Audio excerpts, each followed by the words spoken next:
Nomine Patris et Filii et Spiritus Sancti. Dominus vobiscum.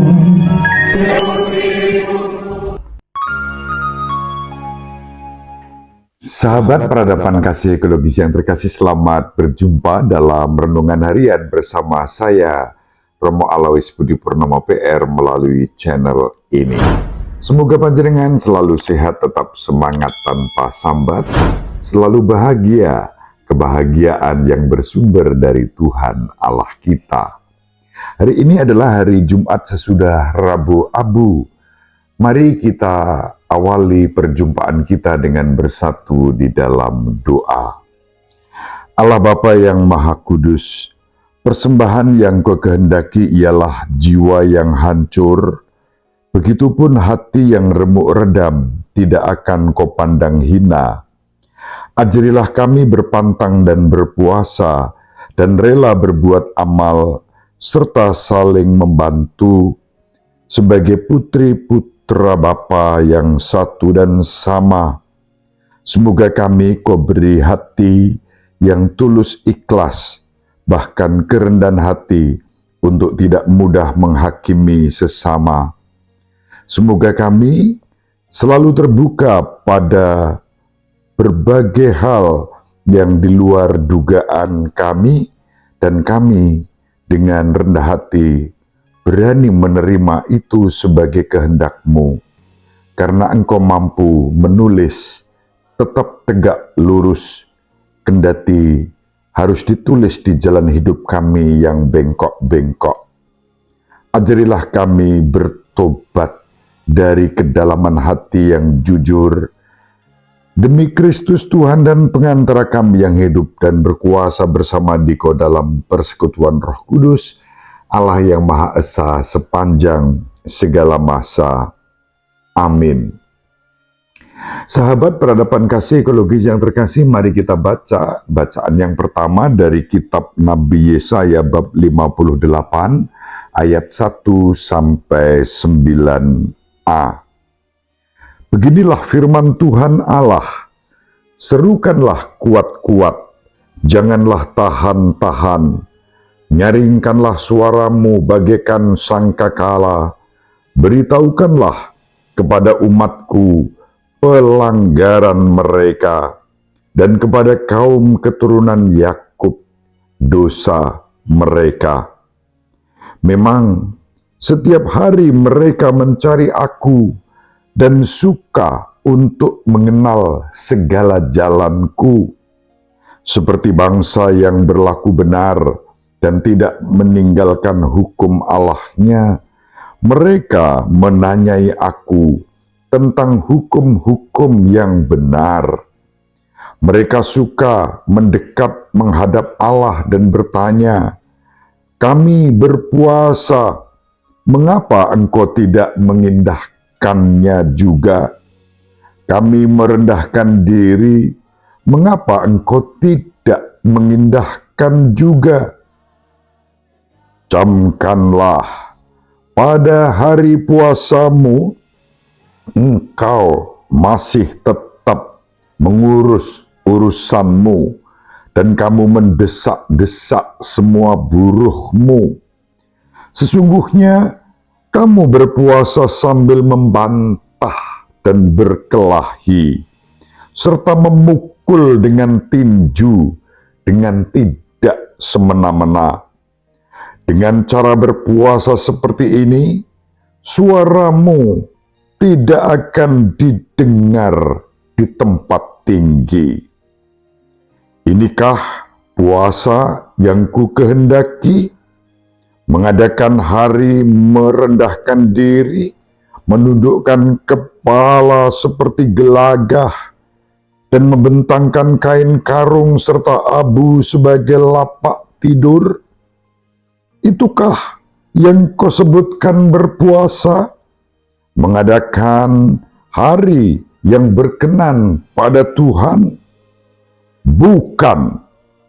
Berpuasa yang ku kehendaki ialah engkau harus membuka belenggu-belenggu kelaliman dan melepaskan tali-tali kuk, membagi-bagikan rotimu bagi orang yang lapar, dan membawa ke rumahmu orang miskin yang tak punya rumah. Dan apabila engkau melihat orang telanjang, supaya engkau memberi dia pakaian, dan tidak menyembunyikan diri terhadap saudaramu sendiri, pada waktu itulah terangmu akan merekah seperti fajar, dan lukamu akan pulih dengan segera. Kebenaran menjadi barisan depanmu, dan kemuliaan Tuhan barisan belakangmu. Pada waktu itulah engkau akan memanggil, dan Tuhan akan menjawab. Engkau akan berteriak minta tolong, dan Ia berkata, "Ini aku." Demikianlah sabda Tuhan. Syukur kepada Allah. Sahabat peradaban kasih ekologis yang terkasih, sesudah Rabu Abu pada hari Jumat, kita menjalani hari pantang.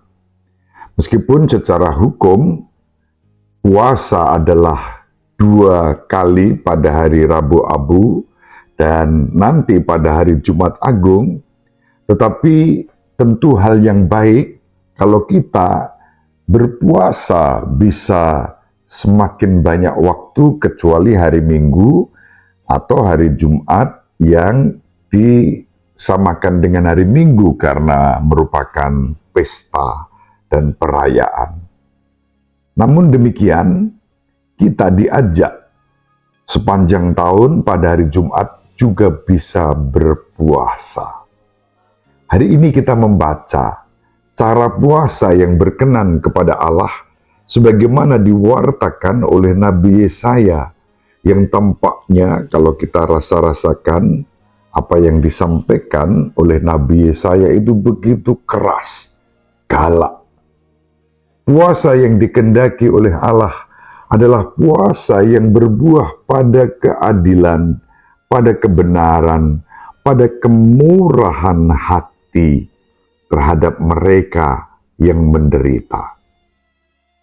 Semua bentuk puasa yang kita lakukan harus disertai dengan kerendahan hati dan kemurahan hati, kebaikan. Lawan dari itu yang dikritik dengan keras oleh Nabi Yesaya adalah orang berpuasa tapi masih menindas orang lain. Orang berpuasa tetapi masih menjelek-jelekkan orang lain. Orang berpuasa tetapi masih atigang atigung atiguno dengan kesombongan dan kecongkaannya, lalu bersikap sewenang-wenang terhadap orang lain. Puasa yang disertai dengan cara hidup seperti itu bukan puasa. Bahkan puasa yang seperti itu tidak berkenan di hadirat Tuhan. Lalu ditunjukkan kepada kita puasa yang dikehendaki oleh Tuhan Allah kita adalah puasa yang disertai dengan belas kasih, kemurahan hati, kerahiman, perilaku-perilaku yang adil. Itulah puasa dan tindakan-tindakan kasih sayang, amal kasih dalam kehidupan. Dan seiring dengan melakukan amal kasih itu, bukan dilakukan dengan kesombongan, pamrih, cari muka, untuk kepentingan-kepentingan yang berpusat pada egoisme. Bukan. Kemurahan hati, keadilan, kebaikan, kebenaran yang kita perjuangkan dilandasi dengan kerendahan hati. Dan itu yang disebutkan di dalam kitab Mazmur bab 51. Mazmur 51 menunjukkan sikap kerendahan hati yang berkenan di hadirat Tuhan. Hati yang remuk redam tidak akan dipandang hina oleh Allah. Maka lalu kita diajak berseru, "Kasihanilah aku ya Allah, menurut kasih setiamu, menurut besarnya rahmatmu, hapuskanlah pelanggaranku, bersihkanlah aku seluruhnya dari kesalahanku, dan tahirkanlah aku dari dosaku. Sebab aku sendiri sadar akan pelanggaranku, dosaku selalu terbayang di hadapanku. Terhadap Engkau sendirilah aku berdosa, yang jahat dalam pandanganmu kulakukan. Tuhan tidak berkenan akan kurban sembelihan. Kalaupun kupersembahkan kurban bakaran, Engkau tidak menyukainya. Persembahanku kepadamu ialah jiwa yang hancur, hati yang remuk redam, tidak akan kau pandang hina, ya Allah." Itulah satu seruan doa pertobatan yang kemudian berbuah pada tindakan kasih, amal, kemurahan hati, keadilan, kebaikan yang kita wujudkan dalam kehidupan kita.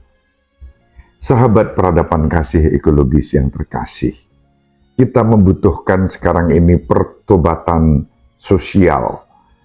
Sebagai warga bangsa dan masyarakat, kita harus mengubah kehidupan kita apabila kita tergoda untuk main kuasa, merendahkan orang lain, menghina, menjelek-jelekkan. Bahkan hanya demi kepentingan kita, lalu kita mengorbankan hal yang lebih besar, yakni kerukunan, persatuan, persaudaraan, demi meraih kekuasaan atau membela orang-orang tertentu yang menurut kita anggap baik, tetapi kemudian kita menyingkirkan orang lain. Itu pun tidak sesuai dengan apa yang diserukan Nabi Yesaya dalam bacaan yang pertama tadi. Sahabat peradaban kasih ekologis yang terkasih, mari kita saling mendoakan agar kita senantiasa diberi rahmat untuk terus bersikap rendah hati, mengandalkan Tuhan, bermurah hati dalam setiap tindakan-tindakan baik, menegakkan keadilan, kebenaran, dan cinta kasih dalam hidup kita. Demikian, semoga bermanfaat. Ibu Maria selalu mendoakan kita, Bapak Yusuf merestui kita dengan keheningannya. Semoga panjenengan semua sahabat peradaban kasih ekologis yang terkasih, bersama seluruh anggota keluarga dimanapun berada, dibimbing, dilindungi, dan diberkati oleh Allah yang Maha Kuasa, Bapa dan Putera dan Roh Kudus. Amin. Terima kasih, salam sehat, tetap semangat tanpa sambat, selalu bahagia. Kebahagiaan yang bersumber dari Tuhan Allah kita. Salve, shalom, salam sejahtera, berkah dalam. Selamat menjalani pantang dan puasa. Semoga pantang dan puasa kita berkenan di hadirat Tuhan. Sahabat peradaban kasih yang terkasih, sampai jumpa pada episode berikutnya. Terima kasih atas kebersamaan kita. Salam peradaban kasih ekologis, berkah dalam.